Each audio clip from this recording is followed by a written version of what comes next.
अस्सलामुअलैकुम। हमने content writing के प्रीवियस लेक्चर्स में कुछ इंपॉर्टेंट टॉपिक्स को कवर किया है और आज हमारा लेक्चर नंबर 5 है जिसमें मैं आपको कीवर्ड रिसर्च और एक SEO optimized high quality content किस तरीके से लिखना है ये सब प्रैक्टिकल करके दिखाऊंगी। तो आइए चलिए स्टार्ट करते हैं। अब हमारे पास टॉपिक है डिसएडवांटेजेस ऑफ बोर्डिंग स्कूल। इसके ऊपर हमने SEO optimized high quality content लिखना है। तो आपको क्लाइंट जब टॉपिक प्रोवाइड करता है तो वो आपको सिर्फ मेन कीवर्ड प्रोवाइड करता है। तो डिसएडवांटेजेस ऑफ बोर्डिंग स्कूल हमारा मेन कीवर्ड है। इसके ऊपर हमने टॉपिक भी सर्च करना है और कंटेंट की भी रिसर्च करनी है ताकि हम कंटेंट में ज़्यादा से ज़्यादा इन्फॉर्मेशन पुट करें ताकि वो अच्छी रैंकिंग में आए और उसकी क्वालिटी भी अच्छी हो। क्लाइंट्स ही आपको टॉपिक के मुताबिक वर्ड काउंट भी बताते हैं कि उन्हें कितने वर्ड काउंट तक कंटेंट चाहिए। अगर आपने एक लेंथी कंटेंट लिखना है तो उसकी वर्ड काउंट 1200 से 1600 तक हो सकते हैं। अगर आपने नॉर्मल या शॉर्ट कंटेंट लिखना है जिसमें आपने सिर्फ इम्पॉर्टेंट इन्फॉर्मेशन प्रोवाइड की हो तो उसकी वर्ड काउंट 500 से 600 तक भी हो सकती है या 250 वर्ड्स भी हो सकते हैं। ये क्लाइंट पे बेस करता है कि वो आपको किस तरीके से आपको कितनी वर्ड काउंट देता है। अब हम अच्छा टॉपिक लिखने के लिए कीवर्ड्स की रिसर्च करते हैं। कीवर्ड्स की रिसर्च के लिए डिफरेंट टूल्स यूज़ किए जाते हैं जैसे कि आप सैमरश टूल यूज़ कर सकते हैं। ये बहुत अच्छा टूल है, हाई रैंकिंग कीवर्ड्स देता है लेकिन ये पेड है। उसके अलावा आप फ्री टूल्स भी यूज़ कर सकते हैं जैसे एचआरएफ्स का है, कीवर्ड टूल या मोज का फ्री वर्जन है, वर्ड ट्रैकर है। तो अब हम अपने कीवर्ड्स की रिसर्च की तरफ चलते हैं ताकि हम एक अच्छा सा टॉपिक लिख सकें। हम कीवर्ड्स की रिसर्च के लिए एक क्रोम एक्सटेंशन करेंगे जो कि फ्री टूल है एचआरएफ्स का, जो हमें कीवर्ड्स के बारे में बताएगा। आपने सिंपली टाइप कर लेना है Ahrefs extension, SEO tool bar by Ahrefs, इसको आप क्लिक करें तो आपके पास ये 3 ब्राउज़र्स दे रहा है कि आप सफारी के लिए भी इसको एक्सटेंशन को डाउनलोड कर सकते हैं, फायरफॉक्स के लिए भी, क्रोम के लिए भी। आपने फॉर क्रोम क्लिक कर लेना है। उसके बाद आपके पास यहाँ पे बटन आएगा ऐड टू क्रोम, तो आपने इसे ऐड टू क्रोम कर लेना है। मेरी ऑलरेडी हुई हुई है जिसकी वजह से मेरे पास यहाँ पे आ रहा है रिमूव फ्रॉम क्रोम। तो आपने इसको यहाँ से ऐड कर लेना है, आपकी एक्सटेंशन डाउनलोड हो जाएगी। तो ये टूल आपको वो कीवर्ड सर्च करके देगा जो कि आजकल बहुत ज़्यादा सर्च में है इस टॉपिक के रिलेटेड।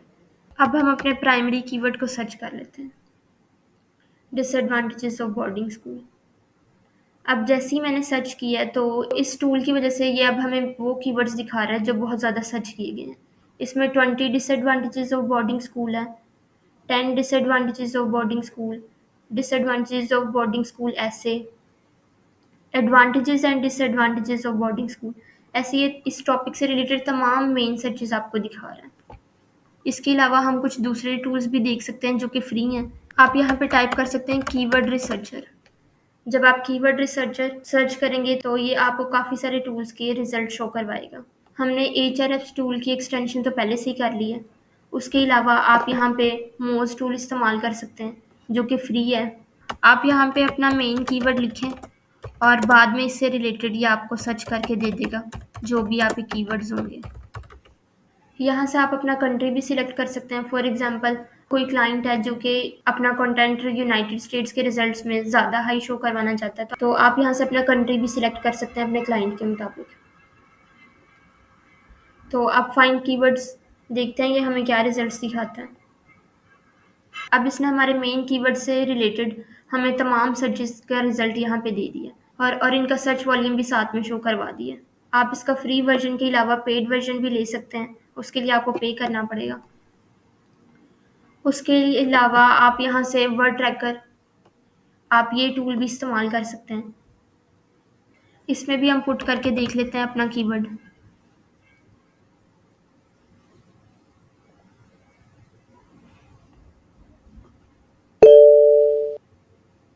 इसने भी हमें टॉप सर्चेस शो करवा दिए हैं वॉल्यूम और कंपटीशन के साथ। इसमें भी आप सिलेक्ट कर सकते हैं कि आपने इसका फ्री वर्जन लेना है या आपने इसका पेड लेना है। इस तरीके से आप काफ़ी टूल्स को एक्सप्लोर कर सकते हैं। एक्सप्लोर करें और देखें जो सा आपको टूल सही लगता है आप उस पर जाके अपनी सर्च कर सकते हैं। अब हमें इस रिसर्च से ये तो अंदाज़ा हो गया कि हम अपना टाइटल किस तरीके से लिख सकते हैं, लेकिन आपको टाइटल लिखने के लिए भी कुछ कुछ बातों का ध्यान रखना पड़ता है। वो मैं आपको पहले बता देती हूँ कि आपने जब एसईओ ऑप्टिमाइज्ड टाइटल लिखना है तो आपने ये ध्यान रखना है कि आप उसमें अपना मेन कीवर्ड ज़रूर ऐड करें। दूसरा, आपने ये ध्यान रखना है कि आपका जो टाइटल है वो यूज़र की सर्च इंटेंट के मुताबिक हो, यानी यूज़र की इंटेंट के मुताबिक आपने अपने टाइटल में कीवर्ड ऐड किया हो ताकि यूज़र को पता चल जाए कि ये कंटेंट किस बारे में है। उसके बाद आपने वर्ड काउंट का ध्यान रखना है। कोशिश करनी है कि आपके टाइटल का वर्ड काउंट 40 से 60 के दरमियान हो, इससे ज़्यादा लंबा ना हो ताकि यूज़र के लिए इसे रीड करना बहुत ज़्यादा ईजी हो। आपने कोशिश करनी है कि आपके टाइटल में कीवर्ड स्टफिंग ना हो, यानी आपके टाइटल में एक ही मेन कीवर्ड हो जिस पे आपका टाइटल बेस करे। आपने इसमें कीवर्ड स्टफिंग ना की हो, यानी बहुत ज़्यादा कीवर्ड्स इस्तेमाल ना किए हो, फिर वो रैंकिंग में मुश्किल होती है और वो रैंक नहीं कर पाता सही तरीके से। उसके अलावा आपने अपने टाइटल को ईजी रखना है, टू द पॉइंट रखना है और इंगेजिंग लैंग्वेज में रखना है ताकि यूज़र आपका टाइटल रीड करते ही आपके कंटेंट को ओपन कर ले। आपने अपने टाइटल के अंदर ग्रामर, स्पेलिंग और कैपिटलाइजेशन का भी ध्यान रखना है। आपने इस बात का ध्यान रखना है कि आपके टाइटल में ग्रामर की, स्पेलिंग की कोई मिस्टेक ना हो। उसके अलावा आपका जो है पंक्चुएशन के लिहाज से भी आपका टाइटल परफेक्ट हो। उसके अलावा आपने क्लिक बेट से बचना है। आपने ये ध्यान रखना है कि आप अपने टाइटल में क्लिक बेट का यूज़ ना करें, यानी आपने जो टाइटल में लिखा है वही आपने अपने कंटेंट में भी प्रोवाइड करना है। ऐसा नहीं करना कि आपने देखा होगा कई जगहों पे टाइटल कुछ होता है और उसके बाद कंटेंट में वो चीज़ होती नहीं है जिसका उन्होंने टाइटल में प्रॉमिस की है। तो इस बात का ध्यान रखना है कि जो चीज़ आपने अपने टाइटल में प्रॉमिस की है वो ही आपने कंटेंट में प्रोवाइड भी की है। आपने अपने टाइटल को क्लिक बेट टाइटल नहीं बनाना। आप उसमें लिखें कुछ और, प्रॉमिस कुछ और करें और कंटेंट आपका किसी और बारे में हो। इसके अलावा आप चाहें तो अपने टाइटल में ब्रांड नेम भी इस्तेमाल कर सकते हैं। आप अपने टाइटल में लोकल कीवर्ड्स को भी इस्तेमाल कर सकते हैं जो कि एक स्पेसिफिक लोकेशन बता रहे हो या स्पेसिफिक पेज के बारे में बता रहे हो। For example, best boarding schools in New York या फिर best boarding schools in Japan. इसमें आप लोकल कीवर्ड यूज़ कर रहे हैं और स्पेसिफिक लोकेशन के बारे में बता रहे हैं। आप टाइटल्स में नंबर्स का और ईयर्स का भी इस्तेमाल कर सकते हैं। फॉर एग्जांपल, आपका टाइटल हो के 20 बेनिफिट्स ऑफ ईटिंग फ्रूट्स, या फिर आपका ये टाइटल हो के व्हाट्सएप अपडेट 2024। इस तरीके से आपने जब टाइटल लिखना है, कैसी ऑप्टिमाइज टाइटल, तो आपने इन तमाम चीज़ों का उसमें ध्यान रखना है। और उसके अलावा आप अपनी मर्जी से उसमें लोकल कीवर्ड्स भी यूज़ कर सकते हैं, नंबर्स या ईयर्स भी उसे ज़्यादा अट्रैक्टिव और सर्चेबल बनाने के लिए ब्रांड नेम भी इस्तेमाल कर सकते हैं ताकि वो स्पेसिफिक लगे। तो अब हमें टिप्स का भी पता चल गया कि हमने एक टाइटल लिखना किस तरीके से है, वो तरीका भी पता चल गया और हमने कीवर्ड्स की रिसर्च भी कर ली। अब हम अपना टाइटल बनाते हैं जिसमें मेन कीवर्ड भी यूज़ किया हो और जिसके ऊपर हमने कंटेंट लिखना है। तो फॉर एग्जांपल, आप इस तरीके से भी अपना टाइटल बना सकते हैं कि 20 डिसएडवांटेजेस ऑफ बोर्डिंग स्कूल। इसमें तो आपका ये सारा ही एक मेन कीवर्ड आ गया ना, ये सर्चेबल भी है। उसके अलावा आप ये भी लिख सकते हैं कि डिसएडवांटेजेस ऑफ बोर्डिंग स्कूल्स इन 2024, ताकि लोगों को ये पता चले कि ये अपडेटेड इन्फॉर्मेशन प्रोवाइड कर रहे हैं। हम इस तरीके से भी अपने टाइटल को लिख सकते हैं कि disadvantages of boarding schools in Colombia. इसमें हमने स्पेसिफिक लोकेशन प्रोवाइड कर दी। हम ऐसे भी अपना टाइटल लिख सकते हैं। हम इसमें ब्रांड नेम भी यूज़ कर सकते हैं, जैसे कि हम लिखें डिसएडवांटेजेस ऑफ बोर्डिंग स्कूल्स, और आगे आप अपने ब्रांड का नेम लिख सकते हैं। फॉर एग्जांपल, हम इधर इन्फोटेक लिख लेते हैं। अब ये 4 के 4 टाइटल्स एसईओ ऑप्टिमाइज्ड टाइटल्स हैं। इनमें हमने अपना मेन कीवर्ड भी यूज़ किया है। उसके अलावा हमने ईयर्स या नंबर्स भी ऐड कर लिए हैं। अब आप 20 के अलावा, कि 20 ज़्यादा सर्चेबल है, आप इसमें 10 भी लिख सकते हैं, 10 लिख लें, 20 लिख लें, या अगर आप इसका नंबर भी इंक्रीज कर सकते हैं अपनी मर्जी से, आप 30 लिख लें, जिस तरीके से भी आपको क्लाइंट सजेस्ट करे कि आपने कंटेंट किस तरीके का लिखना है। उसके अलावा इसमें कीवर्ड स्टफिंग भी नहीं है। वर्ड काउंट भी इसका 40 से 60 के दरमियान है।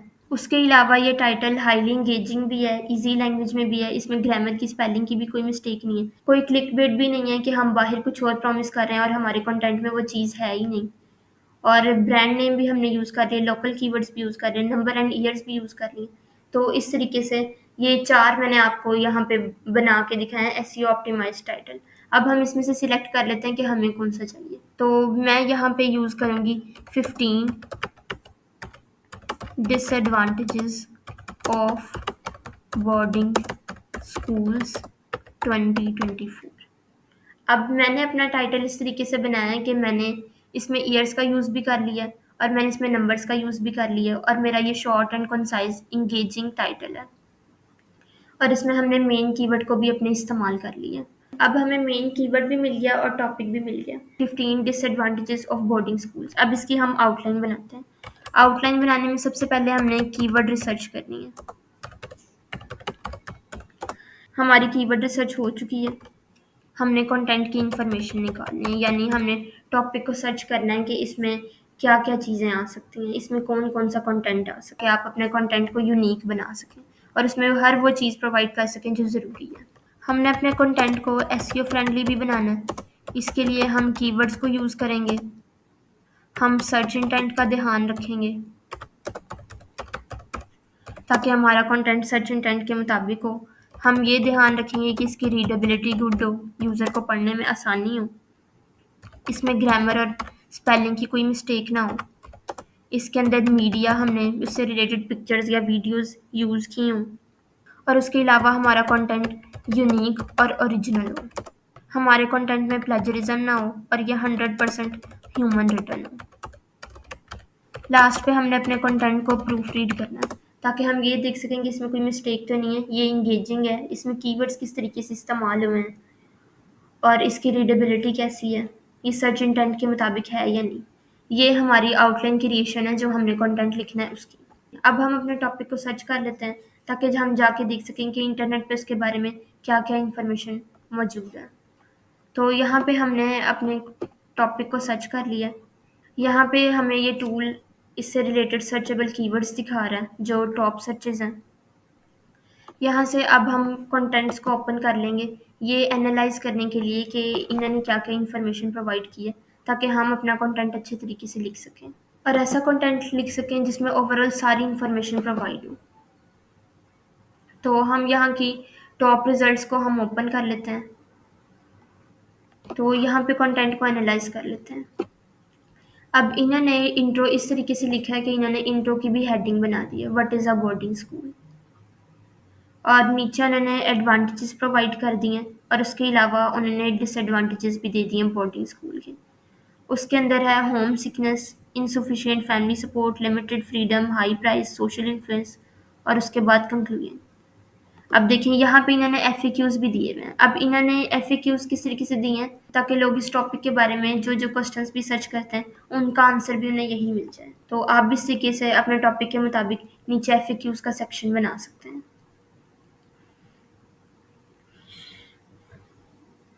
अगर इस कंटेंट को देखें तो इन्होंने इंट्रो की कोई हेडिंग नहीं बनाई, इन्होंने सिंपल इंट्रो दे दी है। Choosing the right school for your child is a critical decision that can significantly impact their future. While many parents consider boarding schools for their high academic standards and unique opportunities, it's essential to understand that these instructions also come with their own set of challenges. अब इन्होंने अपना intro इस तरीके से लिखा है कि एक बच्चे के लिए अच्छा स्कूल सिलेक्ट करना एक क्रिटिकल डिसीजन है और ये उसके फ्यूचर पे बहुत ज़्यादा असर कर सकता है। अब इन्होंने अपने इंट्रो में ऐसी लाइंस लिखी हैं जो कि यूज़र को हुक कर लें ताकि वो एंड तक रीड करे कि इसके डिसएडवांटेजेस क्या हैं, राइट डिसीजन है अपने बच्चों को बोर्डिंग स्कूल में डालना या नहीं। इन्होंने भी जो हेडिंग्स बनाई हैं, the cost factor, separation from family, limited privacy, the pressure to perform, the bottom line. अब इन्होंने भी इस कंटेंट में वही इन्फॉर्मेशन प्रोवाइड की है जो प्रीवियस आर्टिकल में हमने देखी है, लेकिन उन्होंने यहाँ पे हेडिंग्स को थोड़ा सा चेंज कर दिया, वर्डिंग को थोड़ा सा चेंज कर दिया ताकि और अपने तरीके से उसको राइट कर दिया। अब इस आर्टिकल को देखेंगे तो इसमें भी इन्होंने इंट्रो लिखा। इंट्रो में उन्होंने लिखा कि क्या आपके बच्चे को बोर्डिंग स्कूल में डालना राइट चॉइस है। अब इन्होंने इंट्रो में स्टार्टिंग लाइंस ऐसी लिखी हैं ताकि यूज़र को ये लाइंस हुक कर लें, यूज़र इनसे इंटाइज हो और इनका आर्टिकल आगे तक रीड करें।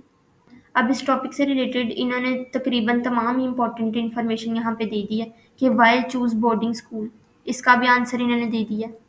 What do boarding schools offer, boarding schools क्या ऑफर करते हैं, who suits boarding school life, advantages और फिर पोटेंशियल डिसएडवांटेजेस। देखें अब इस आर्टिकल में इन्होंने स्टार्ट में इंट्रो दे दिया है और इन्होंने इंट्रो में अपने ये लिखा है कि बोर्डिंग स्कूल्स एक पॉपुलर चॉइस हैं आजकल पेरेंट्स के लिए और इसके अलावा इसके फिर इमोशनल ड्रॉबैक्स भी हो सकते हैं। तो आइए चलिए देखते हैं कि इसके एडवांटेजेस और डिसएडवांटेजेस क्या हैं। इसके बाद इन्होंने फर्स्ट हेडिंग बनाई है advantages and disadvantages of boarding school की, जिसमें उन्होंने इनके बारे में थोड़ी सी इन्फॉर्मेशन दे दी है। उसके बाद एडवांटेजेस ऑफ बोर्डिंग स्कूल है जिसमें डिफरेंट सब हेडिंग्स हैं, a comprehensive approach to education, holistic approach to education. उसके बाद उन्होंने डिसएडवांटेजेस दे दिए हैं। डिसएडवांटेजेस में इनके भी वही हेडिंग्स हैं, homesickness, bullying, you will miss your child's childhood, gender separation.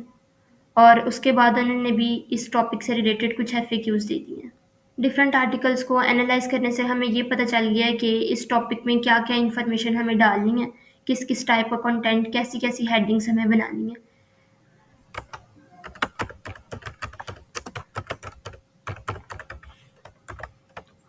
हमारे कंटेंट की आउटलाइन ये है कि हमने इसमें पहले इंट्रोडक्शन लिखना है, उसके बाद हमने डिसएडवांटेजेस ऑफ बोर्डिंग स्कूल ये लिखना है, और इसकी हमने सब हेडिंग्स बनानी है, जैसे home sickness, limited family support, और ऐड कर लेते हैं limited freedom, high cost, social influence. इसके बाद देखें कि इस आर्टिकल में भी यही है, separation from home, cost factor, limited privacy, pressure to perform. हम इसमें ये भी ऐड कर लेते हैं, प्रेशर टू परफॉर्म।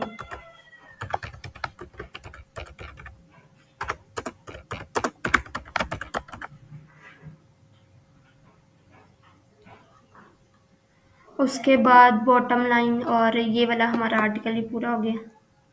इसमें भी यही डिसएडवांटेजेस हैं, home sickness, cost, social adjustment, और इसके अलावा और हम ऐड कर लेते हैं बुलिंग कंसर्न्स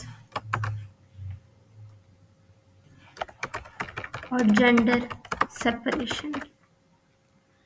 अब हमें ये पता चल गया कि हमने अपने आर्टिकल में, हमने अपने कंटेंट में किस किस टाइप्स की हेडिंग्स बनानी है और सब हेडिंग्स कौन सी बनानी है और इनमें कंटेंट कौन सा डालना है। यानी हमने इस इंफॉर्मेशन के ऊपर अपना पूरा कंटेंट लिखना है।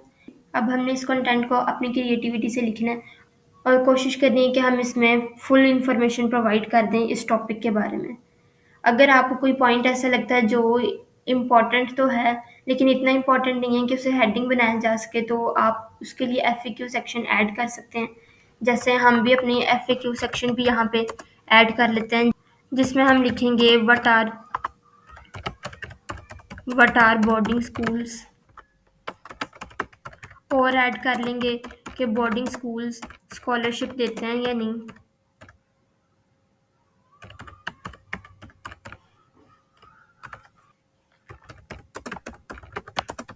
वाई चूज बोर्डिंग स्कूल की हेडिंग। उसके अलावा हम ऐड कर लेंगे how does boarding schools prepare students for future. उसके अलावा भी आपको कुछ सर्चेबल क्वेश्चंस लगते हैं इस टॉपिक से रिलेटेड, तो आप उन्हें ऐड कर सकते हैं। अब हमने ये जो आउटलाइन क्रिएट की है, इससे हमें पता चल गया कि हमें कौन सा मटेरियल अपने कंटेंट में डालना है और किस तरीके से डालना है। और जो एफएक्यू सेक्शन है, इससे आप एडिशनल इन्फॉर्मेशन भी प्रोवाइड कर रहे हैं, जिससे कि अगर यूज़र का कोई इसके बारे में क्वेश्चन है तो वो इससे क्लियर हो जाएगा। हमने आउटलाइन तो क्रिएट कर ली, मगर अब हमने देखना है कि एक एसईओ इंट्रो किस तरीके से लिखते हैं। उसकी भी कुछ टिप्स हैं जो मैं आपको बता देती हूँ। आपने स्टार्ट में ही अपने इंट्रो में कुछ ऐसी हुक लाइंस लिखनी है जो कि रीडर को अच्छे तरीके से, रीडर के माइंड पे ग्रिप कर लें, उसे हुक कर लें, ताकि वो एंड तक आपका कंटेंट पढ़ें। और इसके अलावा आपने इसमें वही इन्फॉर्मेशन प्रोवाइड करनी है जिसका आप अपने टाइटल में प्रॉमिस कर रहे हैं। उसके साथ आपने प्रॉपर वर्ड्स का इस्तेमाल करना है। आपने अपने टॉपिक का पूरा ओवरव्यू प्रोवाइड करना है। इसके अलावा आपने रीडर की एक्सपेक्टेशंस का ध्यान रखना है और इम्पॉर्टेंट पॉइंट्स को डिस्कस करना है जिसके बारे में उसे गाइड चाहिए या इन्फॉर्मेशन चाहिए। ये होगी हमारी कुछ इंपॉर्टेंट टिप्स जिनका आपने ख्याल रखना है जब आप एसईओ इंट्रोडक्शन लिख रहे हो, बल्कि ओवरऑल कंटेंट भी लिख रहे हैं। आपने इंट्रोडक्शन इस तरीके से लिखना है कि रीडर को ये फील हो कि आप उससे डायरेक्टली कम्युनिकेट कर रहे हैं, आप रीडर से डायरेक्टली बात कर रहे हैं उस टॉपिक के बारे में। आपने इंट्रोडक्शन के अंदर ग्रामर, स्पेलिंग का भी ध्यान रखना है और प्रॉपर वर्ड्स को यूज़ करना है। आपने एक ओवरव्यू प्रोवाइड करना है और उन इम्पॉर्टेंट पॉइंट्स को ज़रूर परफेक्ट तरीके से डिस्कस करना है जिनके बारे में यूज़र ने इन्फॉर्मेशन लेने के लिए इस टॉपिक को सर्च किया। आपने अपने इंट्रोडक्शन में, बल्कि पूरे कंटेंट के अंदर, सेंटेंसेस को एक सिमेट्री के साथ यूज़ करना है। आपने ऐसा नहीं करना कि आप लॉन्ग सेंटेंसेस ही लिखते रहें, जिसकी वजह से रीडर इंटरेस्ट लूज़ कर जाए या आपके कंटेंट में बहुत ज़्यादा शॉर्ट सेंटेंसेस हों। इस तरह से आपने शॉर्ट, लॉन्ग और नॉर्मल सेंटेंसेस का मिक्स यूज़ करना है अपने कंटेंट के अंदर ताकि वो एक सिमेट्री में रहे। आपने इस बात का खास तौर पर ध्यान रखना है कि आपके कंटेंट में जो सेंटेंसेस हैं वो 10 या 15 वर्ड से ज़्यादा इंक्रीज ना करें। एक सेंटेंस की वर्ड काउंट 10 से 15 वर्ड्स के दरमियान रहे या 15 वर्ड्स तक हो, उससे ज़्यादा ना हो ताकि रीडर के लिए पढ़ना आसान हो और उसकी रीडेबिलिटी भी अच्छी हो।